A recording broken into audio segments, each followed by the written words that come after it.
If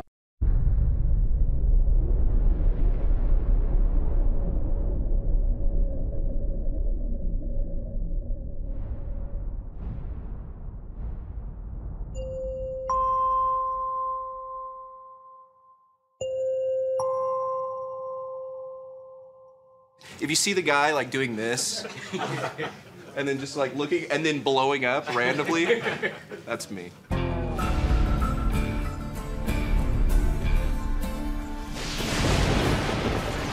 You know, our previous game, Warhawk, of course, multiplayer only, and has a really strong multiplayer community. Actually, interesting note, was the first game that I've worked on in my career that built up a community around it, which was a really neat experience because we have some pretty rad fans. I worked at Sony for 9 years in San Diego, and we used to play Warhawk every day for lunch for years at a time. And you know, I have to admit, I got pretty good at the game. You know, Warhawk still has a very active fan base, and we can see, you know, how that's evolved over time, and you know what people really enjoy about that gameplay. And those have influenced the design decisions for Starhawk. Certainly we want to make sure that the people that play Warhawk will migrate over to Starhawk and feel that, wow, this is great, you know, this is even better than Warhawk, and we'd feel bad if we somehow left them behind. Because we don't want to fracture the community. That was something we learned from Warhawk, that we want to try to keep the player base as tightly coupled into the same pool of players as possible. You know, with Starhawk, we'll give you a place to enjoy it co-op. We'll give you a place to enjoy it by yourself. I expect a large percentage of those players are going to go online. And at this point, what we're doing is adding content, say for certain solo missions, as well as continuing to refine what we already have. Go. We'll go like that, and then there'll be some like readiness thing. There's a lot of play testing going on a number of different fronts. We have systems set up to record the game screen and also record the face of the player, and those things record in sync. So we can see people reacting to stuff. You can see someone get really frustrated, or you can see them laugh at a moment, or whatever it is. Did you wait? Camera rolling? Okay, so right now I'm monitoring an external playtester who just play tested one of our missions. I try to watch and see if there's any common issues that they have. We generally tend to focus on the negatives more so than the positives because the designers can work with the negative stuff. The footage and then the feedback that we get back from those people is really valuable because that's really essential to the process, and that's where we get, I think, some of our biggest benefits. Now that's pretty single-player focused playtesting. We just do a ton of that, and we're going to keep doing a ton of that until the game is done. On the multiplayer side, we try to pull as many members of the team together as possible and play the game. We'll do playtests for fun. We call those hate sessions. So we'll have everybody get in the game, play it, everybody write down notes of what they hated, and then we'll go meet in the conference room and everybody just run down your notes on what you hated. Because we don't get caught up in the stuff that we like. We all have fun playing it. But I think a lot of games go wrong because they did not have enough critical eye on removing the stuff that sucked. So that's really kind of the focus of where we're at. We're more interested in hate than love because those are the things we want to fix. The things we love, fine, we'll leave those. But the things we hate, we're going to see what everybody has in common about it, and we'll try to address those. We have a blast when we do multiplayer sessions. They're a lot of fun. You know, you got these guys on your butt and they're shooting you, and then all of a sudden you lay down like a turret, you know, and just mow them down. I mean, there's nothing like that. We're ready to go get the flag. There wasn't anybody around, and the whole thing was walled off. Like, okay, that's pretty clever. I hadn't thought to do that. Bones was on top of the wall waiting for me, and so I didn't get the flag. They give you all the toys you want, you know. It's just up to you how you want to play with them.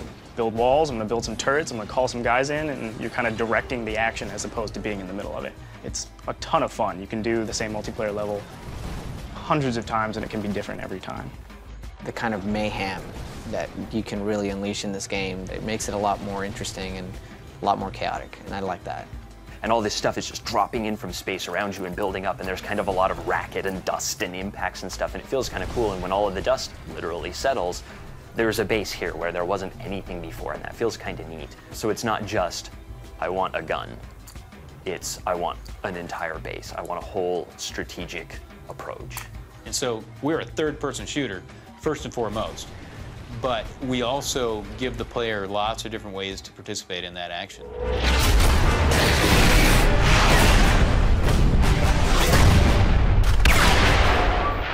I I ended up with a flag for some reason, and then, oh my god, dude, I had to sit in a bunker while the other team, while they tried to dig out the other flag. Mark, get back inside the bunker. What are you taking down? Oh my god, man, just got yelled at by everybody on my team. What are you doing? Mark, get inside, Mark! Mark! Get back in, get out, get in, get out, get in. It's like, good lord. Get in the bunker! Get back in the bunker! Look at this. Look at that. It's too much stress, man. Spanking. Here they've made it feel really like a personal thing, you know?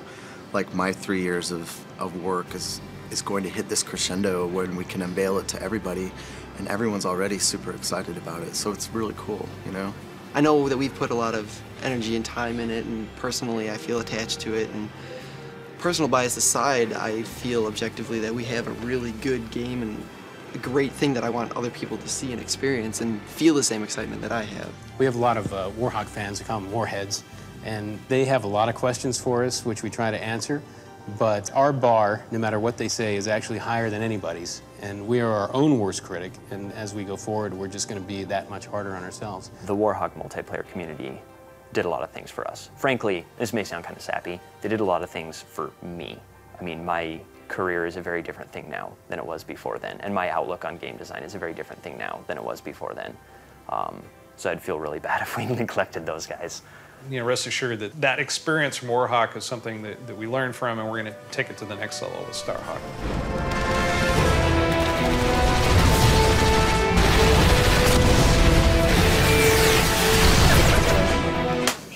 There we go. That's good stuff. Loves the boom mic. Yeah, there we go.